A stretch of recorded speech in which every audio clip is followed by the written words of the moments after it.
Hello everyone, and welcome back to Let's Play Victoria 2, where we are playing Argentina. Everything is running smooth in this session. We increased our population so far by some 130,000 to 1.38 million. That is the working population. We're still focusing on Los Rios to make it grow because we need the coal. I'm hoping, yeah, we have the railroad, so now we have almost 5 there, plus more grain and everything. That's good. And we also have in here 6. Okay, now it seems like we're exporting cattle, fertilizer and cement. Do we produce those? That's the question. Cattle we know we do, fertilizer we do, and cement we do. Okay, that's good. That's good. The game decided to be more reasonable. Still more railroads being built. We're struggling with having our factories increased. Okay, there's a new factory here. Furniture factory. And I think that one could be good because I think that only needs wood. And we are producing wood. And we're also producing lumber. So that's good. Major discovery, nepotism. Nepotism is a favoritism granted to your relatives or friends, regardless of merit. It is a common accusation in politics when the relative of a powerful figure ascends to similar power seemingly without appropriate qualification. Most plurality and political reform desire. And Edward Bernstein. Edward Bernstein was originally a staunch disciple of Marx and started his life in the German Social Democratic Party, but during his later exile in London, Bernstein gradually became convinced that the best way to obtain socialism in an industrialized country was through trade union activity and parliamentary politics. He published a series of articles where he argued that the predications made by Karl Marx about the development of capitalism has not come true. He pointed out that the real wages of workers had risen and the polarization of classes between an oppressed proletariat and capitalists had not materialized, nor had capital become concentrated in fewer hands. Bernstein's revisionist views appeared in his extremely influential book Evolutionary Socialism, published in 1899. More prestige for us. And hey, we're on the 20th spot now. Good. We're making progress here. Okay, we have so many capitalists, guys. That's insane. I need to spend some of these relation points. Sardinia Piedmont becoming very strong. Sweden became a power. That's interesting. How is moralist resurgence? Rejoice. And the moral fiber, oh, we have had this one. I'm pretty sure in one of our states has started a small but locally potent organization dedicated to what it claims is a much needed moral restoration of Argentina. No doubt this organization is piggybacking on the ruling parties or the established moralist policies, and on account of that, the ruling party could probably use the organization as a vital local ally. Nope. Let's rejoice. What did Sweden do that it's a secondary power? Did it conquer something? Or is it just... No, it's just very industrialized and has an extremely high prestige, which is normal for them, I guess. So what about the migration? Nope, people don't migrate here now. They like San Rafael and Buenos Aires. Oh hey, no, they do. They now come here. That's good. Yeah, it increased to 10.36,000. I'm happy. So United States had 1843 immigrants. We had 1145. Oh my god. Ottomans are having a massive immigration. Same with Australia. Hey, it's Canada, United States, and us, really. Karl Marx. Karl Marx was originally a disciple of Hegel, but evolved his idealistic philosophy. Later in Paris, he began mixing with members of the working class for the first time. Marx was shocked by their poverty, but impressed by their sense of camaraderie. In an article that he wrote for the Franco-German Annals, Marx applied Hegel's dialectic theory to what he had observed in Paris. Marx, who now described himself as a communist, argued that the working class, the proletariat, would eventually be the emancipators of society. Marx's most influential works were the German Ideology, the Communist Manifesto, Principles of Communism, and Das Kapital. For most of his life he lived in England, where he published his works and from where he became the most influential socialist of all time. More prestige for us, and actually more reform desire. I wonder, are we getting... Nope. Nope, nobody really. I think it's gonna grow on its own. Sidney Webb. Webb advocated socialist ideas while at university, and in 1885 he joined the Fabian Society. The society believed that capitalism had created an unjust and inefficient society. The members agreed that the ultimate aim of the group should be to reconstruct society in accordance with the highest moral possibilities. The Fabian Society was a fact-finding and fact-dispersing body, and it produced a series of pamphlets on a wide variety of different social issues. Many of these were written by Sidney Webb, including Facts for Socialists in 1887, Facts for Londoners 1888, and The 8-Hour Day in 1891. Webb also wrote a plan on a campaign for labourers with George Bernard Shaw. Webb later became an important social democratic figure with influence in the International Workers' Organization. More prestige for us. A large nation. Yeah, we are increasing our prestige. Small navy is really bumming us though, but it's good. The Kiel Canal has started its production. And Jean Jaurès. Jaurès was elected to the Chamber of Deputies in 1885. Defeated in the 1889 elections, he returned to the University of Toulouse. He became increasingly radical in his political views, and after reading Karl Marx, he began advocating socialism. He was not a revolutionary and supported the independent socialists. While out of parliament, Jaurès completed his mammoth socialist history of the French Revolution. He also joined with Aristide Briand and René Viviani in 1904 to establish the left-wing newspaper El Humanité in 1904. A new socialist party under Jaurès grew rapidly at the beginning of the century, but split over the correct response to German militarism. Jaurès advocated the policy of international arbitration, whereas others supported the Triple Entente.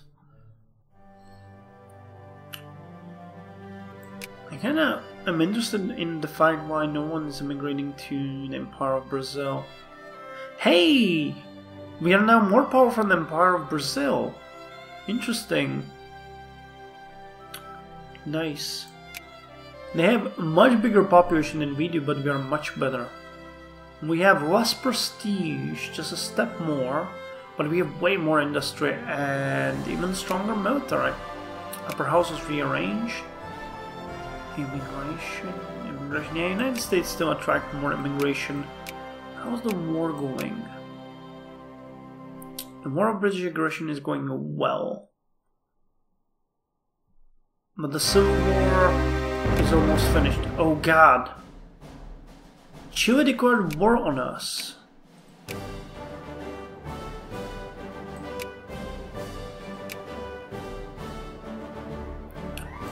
Oh my god, would Brazil not come for us? That would be fucking madness. Oh god, that's really awful. So we need to increase the budget. I'm gonna lower the education budget to 30%, and we need more military. Gonna get 4 more artillery units. And the regulars. Bolivia has honored their military alliance. Oh yeah, Brazil has joined the war. Freaking hell, man. They want the Los Rios. And of course, Paraguay joined them in the war. That's just freaking perfect. Where are they moving? Well, what we need to do is destroy the armies first. Oh my god, and I didn't get the breech-loaded rifles, nor the iron muzzle-loaded artillery. We're gonna get really hurt here. Okay, at least we can get the artillery, that's good. We're gonna go first after the Chilean forces here.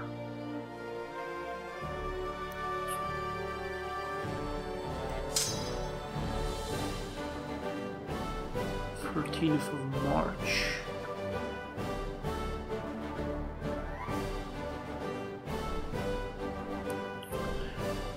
Okay, well, we're gonna get a battle right off the bat here. You are good. So that should be fine. Bolivia... Okay, Bolivia increased their army by mobilizing.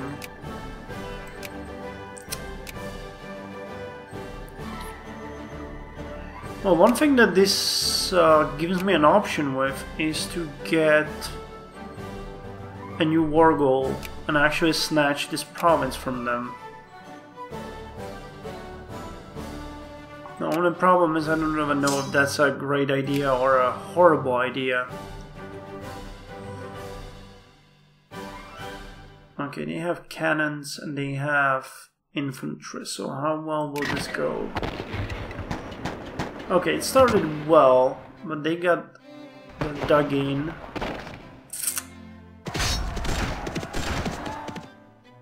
Okay, now this is gonna hurt. We'll probably break them, but not before getting horrifying casualties.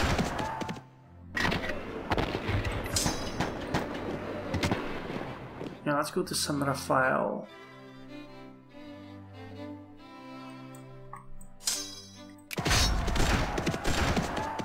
Oh, come on, man. Oh, good. Good. We need this. We can deal with the problematic situations as, for example, reinforcing our armies. We just need to eliminate their armies real fast and then we can resupply, because they won't be able to field more if we're careful.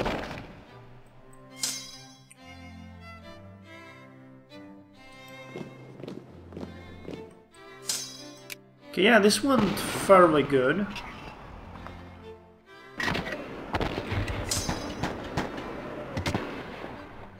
We lost about as many troops as they did.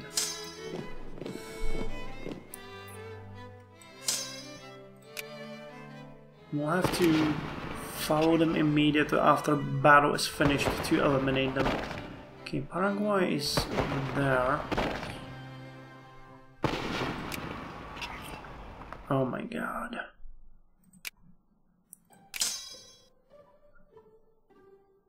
So they're retreating to Valparaiso.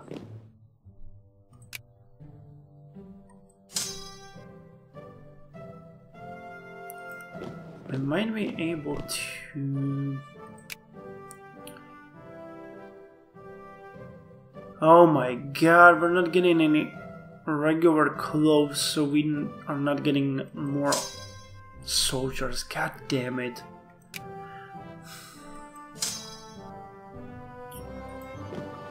This sucks.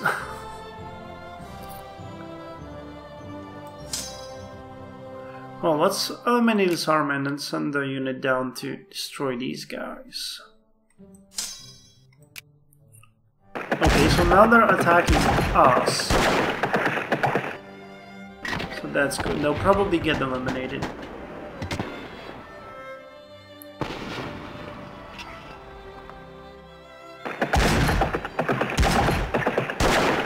Come on. Break them.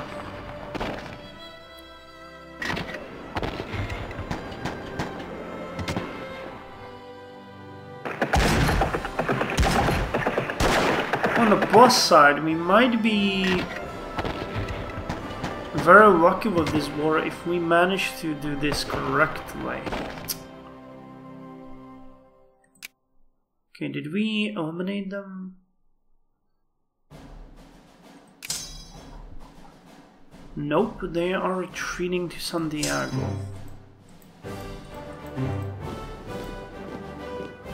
So let's follow them and finish this finally. And we're gonna start working on the cannons immediately afterwards.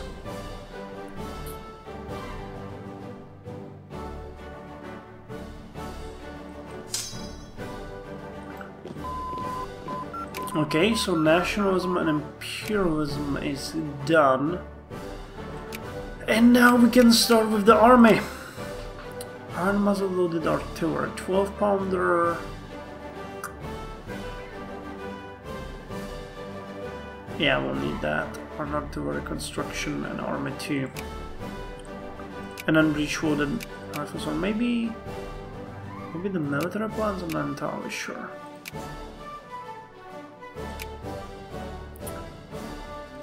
Dreams of Empire, what is that? Oh, that increases prestige. We dream not only of an empire to span the world, but also of a cultural empire. Our people stand as civilized beings, and it is our imperative to bestow the gift of our knowledge upon others. Let the world know of our desires, for we shall find a place of prominence within it. More prestige. That's good for us. Another good news is that our prestige is increasing by these battles, so we are climbing in the ranks. The sad part though is... okay, these guys are screwed.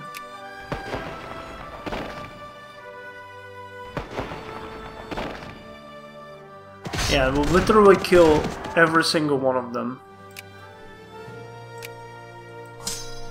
And now I can send you to Talca and then here. Ernesto, you're the man of the hour. We have one more focus. Soldiers. We need to encourage soldiers everywhere.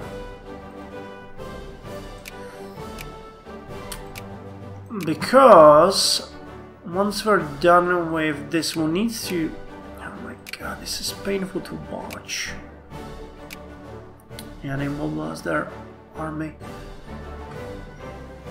I wish I could fucking get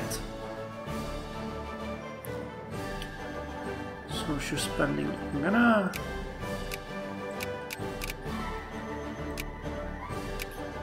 increase the tariffs and increase the taxes for everyone now, because we really need the freaking clothing. Would that help? I don't think it will. But it's maybe a good idea to try it. So you will now walk to Talca and then Valvida and destroy these armies, which will take Chile out of the war effectively. Then we'll need to meet somewhere and destroy the Paraguayan army. Well, Bolivia keeps sieging these and maybe sending their army to deal with Chilean provinces. I would enjoy that. Man, but if we really can get these... oh yeah! That worked! Awesome! So now we're importing clothing. Good. We need these units. It will ruin our budget, and I'm sure about that, but I can still lower administration, education, and increase the taxes to a max. We're gonna go all in for this war. The war score is looking good for us, and if we manage... are they... oh yeah, they're negotiating for their entire alliance. So if the war score goes well enough, we might steal this province from them. And I don't want any more from Paraguay. Maybe we could eliminate Chile, really? I don't know, what are the regions? Oh, this is the entire region. Okay, so I'll probably want these two. Oh, it's not this one. This one. And we'll build... Oh, they already have a shipyard there. So this one and this one. And maybe, I don't know, the Paraguayan... No, that's Uruguay, right? Yeah, the Uruguayan provinces to liberate a nation. That could be a good war goal. I think that liberating Uruguay, that would hurt Brazil and help us in the long run because they would be our ally. So these provinces and Uruguay liberated sounds like a good deal. I think. What do you guys think?